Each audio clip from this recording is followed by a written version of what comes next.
to say hi everyone, and thanks for being here to celebrate Lisa and Phil's marriage.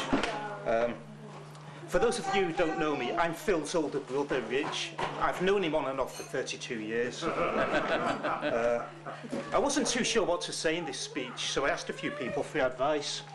My mum said, "Oh, you've got to tell everyone about the time he drank a pint of whiskey." When I asked Phil what he thought I should say, he was really easygoing and said that, as far as he was concerned, I could pretty much talk about anything. Though he did tell me, whatever you do, don't mention the time I drank a pint of whiskey. It put me in quite a difficult position because I wasn't sure which time either of them were talking about. Don't worry, Phil, I'm not going to mention it. Mind you, that incident may help to explain his getting the highest mark that year in special chemistry at A-level. I can remember the head of the chemistry department came over to Phil while we were queuing up for our exam results. He shook Phil by the hand and said, "Well done, mate. It would have taken me 20 minutes to get through that whiskey." Lisa suggested I could comment on how far we all were from the days when we used to play Star Wars as kids. So basically I could see I was going to have to write this one myself. Public speaking is always a bit nerve-wracking because one indiscreet word can spell disaster, but I think so far, of all of Phil's weddings, this one's definitely going best. 2 months ago, I didn't know much about weddings at all, so I realised I was going to have to read up on the subject, otherwise I wouldn't know what I was thanking different people for during this speech. So I started reading up on some of the traditions behind weddings, and I found a few things out. I learned that the Romans used to worry that evil spirits were going to try and cause mischief at the wedding ceremony, and so it was important to have different people dressed as the bride, to act as decoys so that the evil spirits wouldn't know exactly who was getting married. So carrying out this role, Zoe and Lily have both done an excellent job as Lisa's bridesmaids, and I'd like to thank both of them for their support and for being there for Lisa today.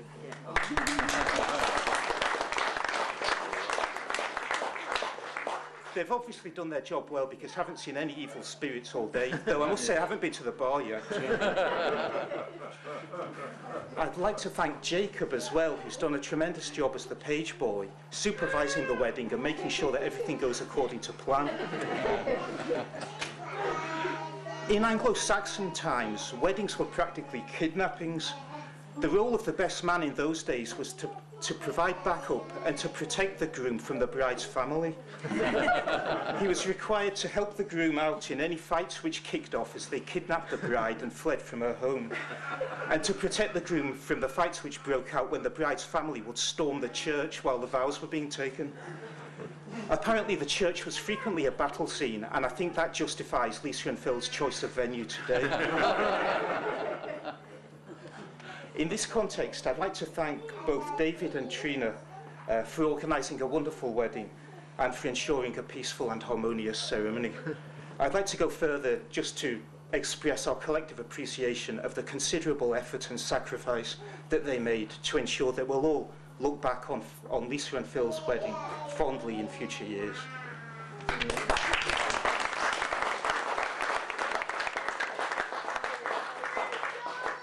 So now I have some, these are messages from people who unfortunately were not able to attend the wedding today. So I'll just read them to you. I'm not sure. This is unscripted.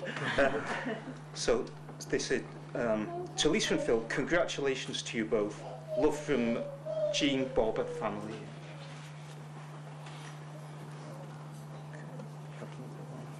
Okay. So, hoping your wedding day is just the beginning of a long and happy life together. Lisa and Phil, with best wishes to you both, and many congratulations.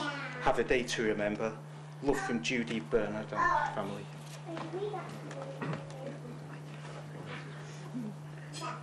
And to Lisa and Phil, may your wedding day be filled with bright dreams and happy promises, and may you have a long and loving lifetime to make them all come true. Wishing you both a world of happiness. Congratulations. With love from Jackie Goodman and family.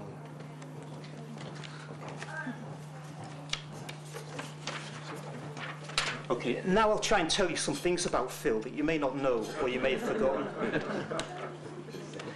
My first memory of Phil is of him pushing me while I sat like Winston Churchill in a red pedal car at the age of about 3.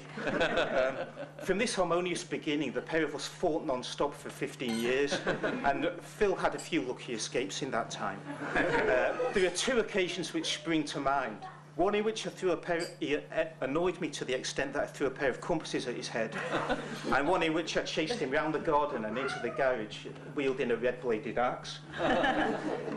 Happily, the compasses I threw at him missed and embedded themselves in the bedroom door, while Phil managed to keep the sight in both of his eyes. During our childhood, we lived close to Mark and Chris Jones, who are seated just over there. Star Wars was a big influence on all of us as kids growing up in the 70s and 80s. And when we used to play Star Wars, we'd pretend to be different characters from the films, and we'd choose on the basis of chronological order. So that meant that Mark normally chose first because he's the oldest, and he normally went as Han Solo because everyone wanted to be that character. I was normally Luke Skywalker because I was always on the same team as Mark, whereas Phil always chose to be Darth Vader. Well, Chris was either a stormtrooper or Boba Fett. I think you can draw a lot of conclusions from those choices. If you look at, consider Phil. He likes black clothing, is very determined to succeed, and has a fascination for people with breathing disorders.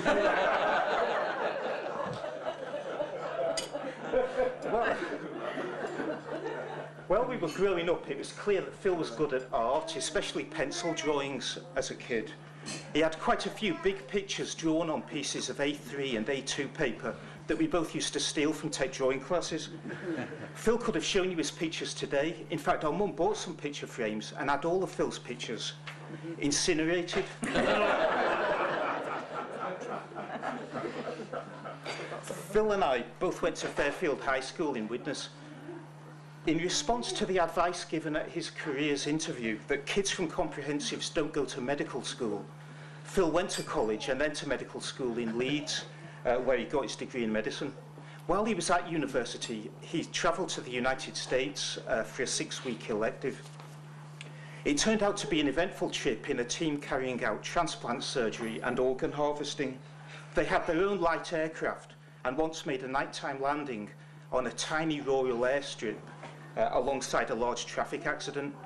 Once down, they'd harvest various bits from the bodies at the scene and carry them back to the hospital in refrigerated baskets. Phil assures me that this is one roadside service that the AA does not provide. Now, one feature of our childhood that I didn't mention earlier were the times we used to go fishing. It's been a while since I last went, though I know that Phil, Mark, my dad and my Uncle Dennis still go. Some memories I have of going fishing are of buying pints of maggots from cramped tackle shops and trekking across farmers' fields while being attacked by midges, fishhooks and cattle. Over the years, we also experienced sunstroke, the stench of a dead otter decaying further up the riverbank, and total immersion in the River Vyrnwy. You may be thinking that this doesn't sound too appealing, but believe me, things got no better when we arrived home with our catch. That was when Phil and my dad would gut the fish in the kitchen sink. Since then, Phil has partially gutted several humans. But as I understand it, he's always tried to replace the things he's removed. Once in a successful 16-hour liver, pancreas, small bowel transplant operation. I don't think that was done in a kitchen sink. I don't think my dad had cut the head off first either.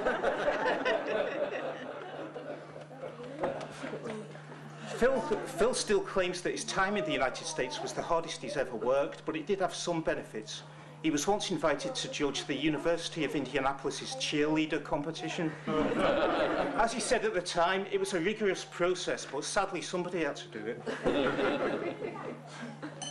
After his time at Leeds, Phil spent some time in Hull, a town that he affectionately refers to as the head injury capital of Europe, and is ranked #1 in the Idler Book of Crap Towns. He was there for 4 years, 3 doing basic surgical training, and 1 as a staff grade in the accident and emergency department. While at Hull, Phil met Lisa through a friend who was going out with one of Lisa's friends.